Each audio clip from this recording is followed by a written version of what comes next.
Tubal recanalization versus in vitro fertilization. దేనికి ఏం advantages ఉంటాయి, ఏది మనకి బెస్ట్ అనేది. సో ఫస్ట్ ట్యూబల్ రీకెనలైజేషన్ అంటే రివర్సల్ సర్జరీ అనమాట. ఇది ఎప్పుడు పాసిబుల్ అంటే మనం ఓపెన్ సర్జరీ చేసినప్పుడు, అంటే మోడిఫైడ్ పామరైజ్ టెక్నిక్ అని ఉంటుంది. దాంట్లో ఏం చేస్తారంటే ట్యూబ్స్ని, ఆ ఫాలోపియన్ ట్యూబ్స్ని చిన్న ముక్కలుగా కట్ చేసేస్తారు. అలాంటి పద్ధతి సాధారణంగా సిజేరియన్ సెక్షన్తో పాటు ట్యూబెక్టమీ అయినప్పుడు చేస్తారు. అలా చేసినప్పుడు రివర్సల్ చేయడం అనేది ఓకే, ఈజీ అవుతుంది. 2 సిజేరియన్లు చేసిన వాళ్ళకి ఈ రివర్సల్ చేయడానికి మళ్ళీ ఒకసారి కట్ చేసి పొట్టని కోసి రివర్సల్ అనేది చేయాలి. సక్సెస్ రేట్ అనేది కూడా 30% వరకే ఉంటుంది. ట్యూబ్స్ ఓపెన్ అయినా కూడా ప్రెగ్నెన్సీ వస్తే ఆ ట్యూబ్స్లో వచ్చే అవకాశం ఎక్కువ ఉంటుంది. ఎక్టోపిక్ ప్రెగ్నెన్సీ అంటారు.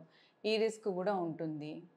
తర్వాత మళ్ళీ ప్రెగ్నెన్సీ వచ్చినప్పుడు సిజేరియన్ అవసరం పడితే ఇంకొక ఆపరేషన్, అంటే 4వ 5వ సారో పొట్టని కోసి ఆపరేషన్ చేయవలసిన అవసరం ఉంటుంది.